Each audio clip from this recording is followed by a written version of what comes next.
డెఫినెట్గా అందరికీ గాయకులందరికీ బాలుగారు స్ఫూర్తిదాయకం అండి. ఒక అన్నగా నాకు కూడా అలాగే స్ఫూర్తిదాయకుడు తను. ఎందుకంటే తను మా అందరికీ కూడా ఒక కొత్త బాట వేసి పాటలో ఒక కొత్త ఒరవడిని సృష్టించి ఈ దారిలో వెళ్ళండి అన్నట్టుగా తను మాకు ఒక బాట సృష్టించి వెళ్ళాడు. అలాంటి వారికి వాళ్ళు ఇక్కడ విగ్రహావిష్కరణ అంటే మా అందరికీ ఎంతో సంతోషంగా ఉంది. ముఖ్యంగా మా ఏమంటారు వాయిద్య బృందం, సంగీత బృందం వాళ్ళు నడుము కట్టుకొని ఇది చేస్తున్నారండి. మాదేమీ లేదు, వాళ్ళు మొత్తం వాళ్ళే జరిపిస్తున్నారు. వాళ్ళ వెనకాల మేము ఉన్నాం అంతే.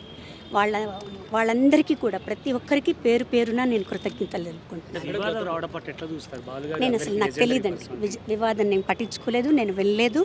టు బి ఫ్రాంక్ నాకు తెలియదు. మేడం ఒక విషయం, ఎస్పీ బాలసుబ్రహ్మణ్యం గారికి ఘంటసాల విగ్రహం పట్టిన ఈ ప్రాంగణంలో నాకు కూడా విగ్రహం పెట్టాలి ఆయన కోరిక ఉన్నట్లు. అవునండి, ఆయన అన్నారట కోరిక మన ఆర్కెస్ట్రా వాళ్ళ దగ్గర వ్యక్తం చేశారు. ఇక్కడే నాకు కూడా పెడితే బాగుంటుందేమో అని. అప్పుడు వాళ్ళందరూ తిట్టారట, ఎందుకన్నా అట్లా మాట్లాడతారు అని. అది ఇప్పుడు అలాగే నెరవేరింది సార్. ఏ సందర్భంలో అనడం జరిగింది మేడం? ఏ సార్, ఏ సందర్భంలో ఇది అక్కడికి మార్చిన తర్వాత సార్, మొదట అక్కడి నుంచి ఇక్కడికి మార్చారు కదా, అప్పుడు పెద్ద ఉత్సవం జరిగింది ఇక్కడ. ఎంఎస్ విశ్వనాథ్ గారు అందరూ వచ్చారు. అప్పుడు మా అన్న వాళ్ళ దగ్గర, మా కృష్ణన్న వాళ్ళ దగ్గర అనడం జరిగిందనమాట. అది ఇప్పుడు నిజమే. అంటే సినిమా ఇండస్ట్రీకి సంబంధించిన వాళ్ళు చాలామంది రావాల్సి ఉండే, ఎందుకోసం ఈరోజు పెద్దగా రాలేదు ఇక్కడ? నాకు టు బి ఫ్రాంక్ నాకు తెలియదు సార్. అంటే నేను ఇందులో నా పార్టిసిపేషన్ అంటూ ఏమి లేదు, అంతా మా అన్న వాళ్ళే, మా వాళ్ళే చూసుకున్నారు. నేనేం రావటం, ఇక్కడ కూర్చోవటం, అన్నకు దండం పెట్టుకోవటం, పెద్దవాళ్ళకి నమస్కారం చేసుకోవటం, ఇంతవరకే నా పని అండి. ఇండస్ట్రీ వాళ్ళకి ఏమైనా ఇన్విటేషన్ కార్డులు ఇచ్చిందా గవర్నమెంట్ కానీ మీ సినిమాకి సంబంధించిన?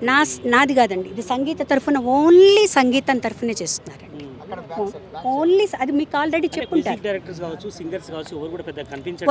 వస్తారు అందరూ. అంటే సాయంత్రం కూడా ఉంది కదండి సార్, అందరూ తప్పకుండా వస్తారు, అందరూ పాడతారండి, ఇక్కడ పాడతారు తప్పకుండా. సందేశం అంటే ఏదైనా ఒక విషయం చెప్పాలంటే మీకు ఎప్పటికీ తెలుగును మర్చిపోవద్దు అన్నారండి ఆయన. ప్రతి ఒక్కరు తెలుగులో మాట్లాడాలన్నారు, అది ఎప్పుడు మర్చిపోయి చాలా చెప్పారు మాకు. ఒక తెలుగు విషయమనే కాదు, మా అందరికీ డిసిప్లిన్ నేర్పించారు ఫస్ట్ అన్నయ్య.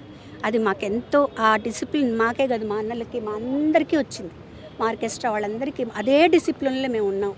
ఎవ్వరం అటు ఇటు కూడా వెళ్ళలేదు. ఆ డిసిప్లిన్ మేము ఎప్పుడు పాటిస్తాము. ఆంధ్రప్రదేశ్ ప్రభుత్వాన్ని కూడా అడుగుదలుచుకుందా విగ్రహం ఏమైనా ఏర్పాటు చేయడం? లేదండి, ఇది వాళ్ళని అడగాల్సిన ప్రశ్న. ఎందుకంటే ఆంధ్రప్రదేశ్లో చాలా చోట్ల ఇప్పుడు పెట్టున్నారండి, చాలా విగ్రహాలు. విజయవాడలో పెట్టారు, గుంటూరులో పెట్టున్నారు.